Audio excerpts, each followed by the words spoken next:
Hello everyone, जय श्री मन्नारायण दोस्तों। आपके अपने चैनल हर दिन कुछ नया में आपका स्वागत है। तो आज हम इस वीडियो में बात करेंगे श्री शरद पूर्णिमा व्रत कथा के बारे में। लड्डुओं की कथा मैं पहले ही अपलोड कर चुकी हूँ। ये शरद पूर्णिमा की खीर वाली व्रत कथा है। कथा बहुत ही अच्छी है। कथा को आप पूरा सुनिए, क्योंकि पूजा के दौरान कथा का सुनना बहुत ही शुभ फलदायक माना जाता है। तो वीडियो पे अंत तक बने रहें, वीडियो को स्किप बिल्कुल ना करें। चलिए वीडियो को शुरू करते हैं। तो श्री शरद पूर्णिमा व्रत कथा। एक बार नारद जी पृथ्वी पर घूमते हुए पृथ्वी पर मनुष्यों को नाना प्रकार की व्याधियों में जकड़ा हुआ देखकर अत्यंत दुखी हुए और विचार करने लगे कि इस समस्याओं से मानव को कैसे मुक्ति दिलाई जाए। जब हर तरह से विचार करने पर उन्हें कोई युक्ति नहीं सूझी, तो भगवान नारायण हरि का ध्यान करते हुए मुँह से नारायण नारायण का घोष करते हुए क्षीर सागर की ओर प्रस्थान किया।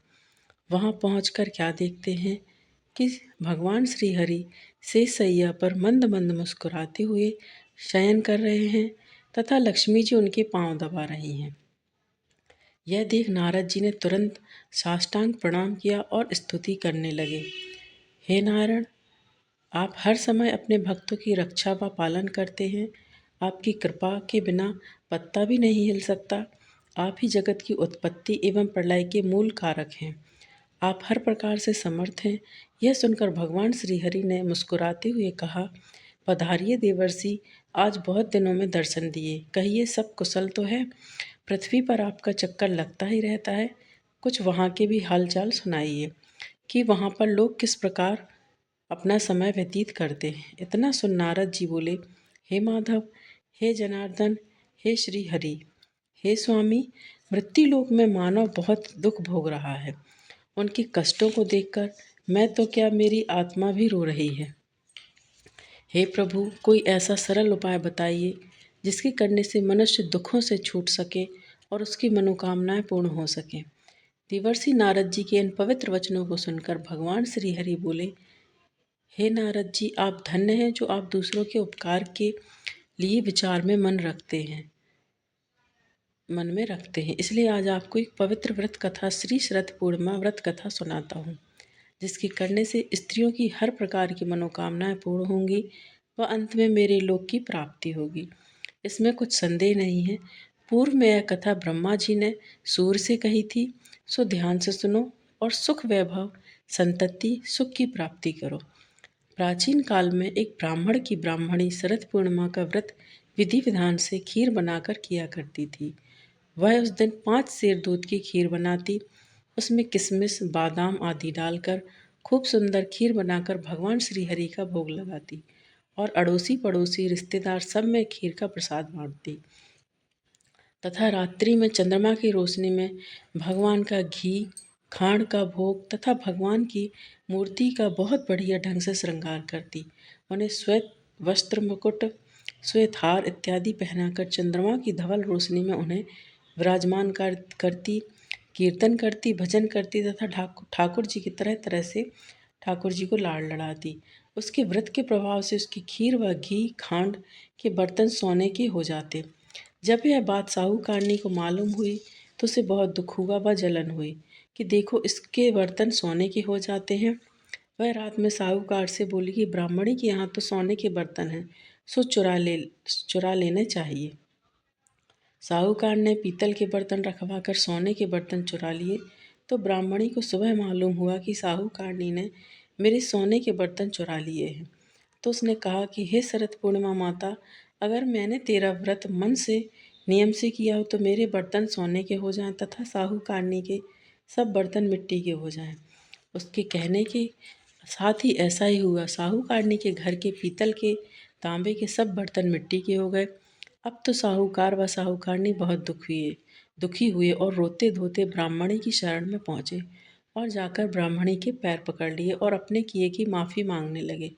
फिर साहूकारनी ने ब्राह्मणी से पूछा कि हे माता, आप कौन सा व्रत करती हैं जिसके प्रभाव से बर्तन सोने के हो जाते हैं? तब ब्राह्मणी बोली, मैं शरद पूर्णिमा का व्रत करती हूँ, यह सब उसी का प्रभाव है। साहूकारनी बोली, यह व्रत किस प्रकार किया जाता है?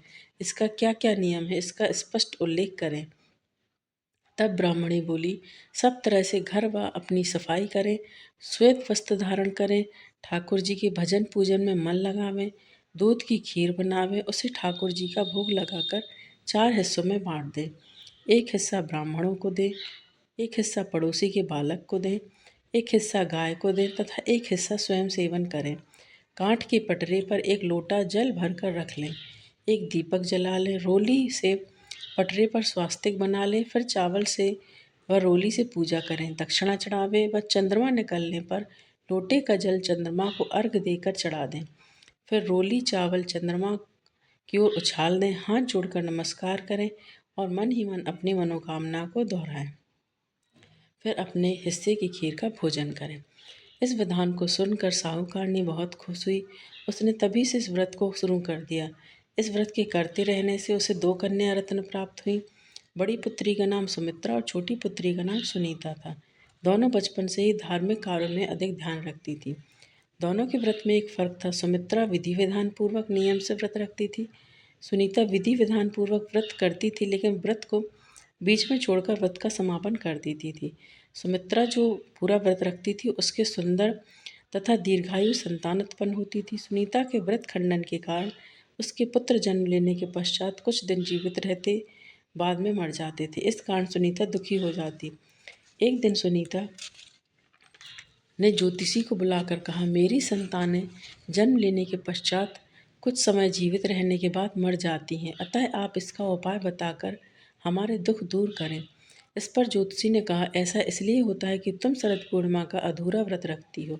व्रत अधूरा रहने के कारण तुम्हारी संतानें मृत्यु को प्राप्त हो जाती हैं, अतः तुम अपनी बड़ी बहन सुमित्रा को बुलाकर लाओ।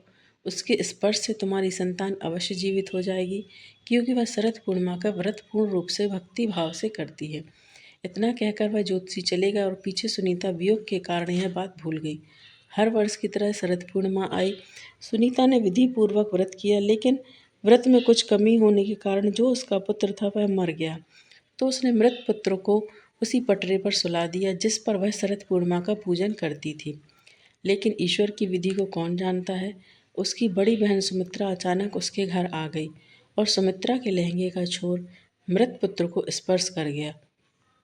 जैसे ही स्पर्श हुआ, पुत्र जीवित हो उठा। इस पर सुमित्रा बोली, अगर हम बिना देखे इस पटरी पर बैठ जाते तो तुम्हारा पुत्र तो मर ही जाता। इस पर उसकी छोटी बहन सुनीता ने कहा, यह तो पहले ही मर गया था, किंतु तुम्हारे व्रत के प्रभाव से यह जीवित हो उठा। अपनी छोटी बहन की बात सुनकर उसकी बड़ी बहन सुमित्रा बहुत प्रसन्न हुई। उसे प्रथम बार शरद पूर्णिमा व्रत की शक्ति का अनुभव हुआ। इसके बाद दोनों बहनें शरद पूर्णिमा का व्रत और भी भक्ति भाव के साथ करने लगी।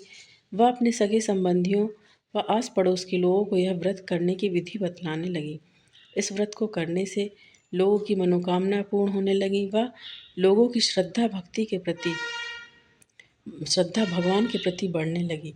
जय हो लक्ष्मी नारायण की, जय हो चंद्रदेव की। जैसे आपने सुनीता की इच्छा पूर्ण की, वैसे ही हम सभी लोगों की मनोकामना पूर्ण करें। जय शरद पूर्णिमा माता। तो कथा समाप्त होती है दोस्तों। यदि आपको वीडियो पसंद आता है और कथा पसंद आती है तो वीडियो को लाइक कीजिए, शेयर कीजिए अपने दोस्तों के साथ, अपने परिजनों के साथ, ताकि वो भी इस कथा का लाभ उठा सकें। और यदि आप मेरे चैनल पर नए हैं तो चैनल को सब्सक्राइब कीजिए, साथ ही बेल आइकन को प्रेस कीजिए। इससे ये होगा कि मैं कोई भी वीडियो अपलोड करूँगी तो उसकी नोटिफिकेशन आपके पास पहुँच जाएगी। आगामी व्रतों त्योहारों की जानकारी के लिए चैनल पर बने रहें। मिलते हैं नेक्स्ट वीडियो में दोस्तों। हर हर महादेव, श्रीमन नारायण दोस्तों।